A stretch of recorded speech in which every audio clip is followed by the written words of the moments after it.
On the one hand, I'm hesitant to give Nikki Haley's 2024 presidential campaign any attention at all. She's already so broadly unpopular, she's not likely to end up being relevant in terms of competitiveness. See also Mike Pence, so why should I even spend time on her? On the other hand, the mainstream media, left, right and center, has spent years openly salivating over the prospect of a Nikki Haley presidential campaign under the premise that it would be a ratings gold mine.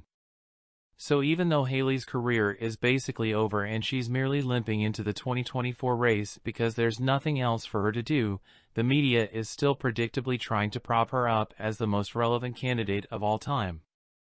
There's also the reality that the major media outlets are getting the Haley story completely wrong, particularly as it relates to Donald Trump.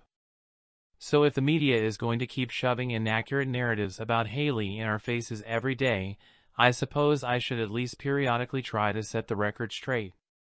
That's my long-winded way of saying that I don't want to be writing about someone as irrelevant as Nikki Haley any more than you want to be reading about her, but there's still something important about her candidacy. Specifically, it's about why she's running, in spite of her unpopularity. People like Haley, Pence, Chris Christie, John Bolton, and Mike Pompeo are at the stage of their careers where they're has-beens as politicians. They've worn out their welcome with voters across the board, and they're never again going to viable candidates for office. But they still have widely recognized, if widely scorned, names. And so there's only one thing left for them to do: use their name recognition to make money by whatever means possible. These days, that usually means either landing a political analyst gig on television and/or landing a book deal.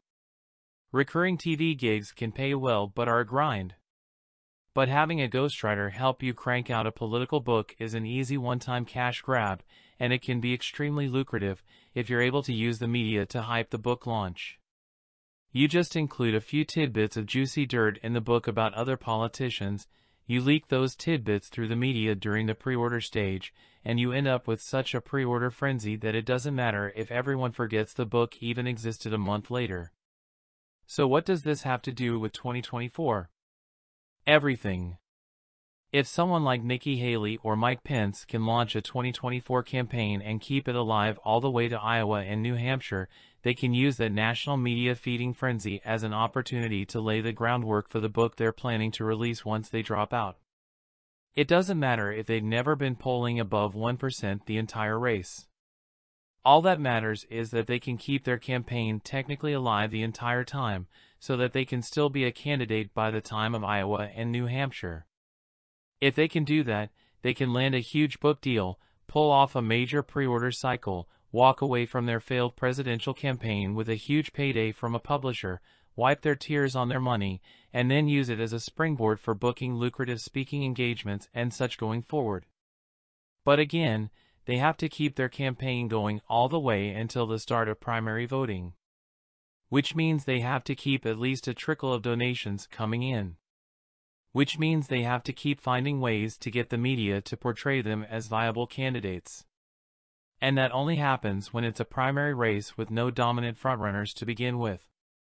And so when it comes to Nikki Haley and Mike Pence deciding to run for president in 2024, the real story is that they don't expect there to be a real frontrunner on the Republican side. And that's because they expect Donald Trump's numerous upcoming criminal indictments, along with his trials and prison sentences, to keep him from realistically being a 2024 participant. And they're right. It's not that people like Haley or Pence know anything that you don't know. But at this point, all you have to do is two things. First, look at the fact that Trump is weeks or days away from being criminally indicted in Fulton County and Manhattan, and that he's obviously being indicted on an array of DOJ's special counsel charges. Second, tune out every bit of the ratings-driven media hype about a supposed Trump 2024 campaign, and instead think about what's actually going to happen to someone who's indicted on an array of felony charges across 3 jurisdictions. They don't then magically become available for a presidential race. Frankly, people like Nikki Haley and Mike Pence are just doing what I always urge all of you to do: focus on what is actually and factually going on, while tuning out the media's ratings-driven fictional hype. They can clearly see what the rest of you should be able to clearly see: Donald Trump is going to prison.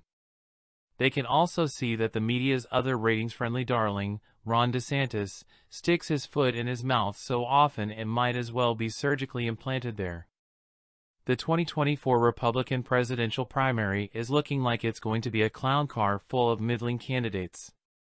That means we may get deep into the primary process before it becomes clear to anyone who the Republican frontrunners are going to be.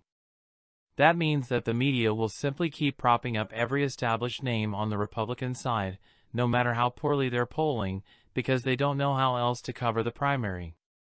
And that in turn means that unpopular yet established names like Nikki Haley can sit back and let the media carry them all the way to the post-Iowa caucus book deal promised land. In other words, the only real story regarding Nikki Haley's 2024 candidacy right now is that it's further confirmation of what everyone paying close attention already knows. Donald Trump is heading for the prison process, not the primary process. DeSantis is a dummy and a weakling.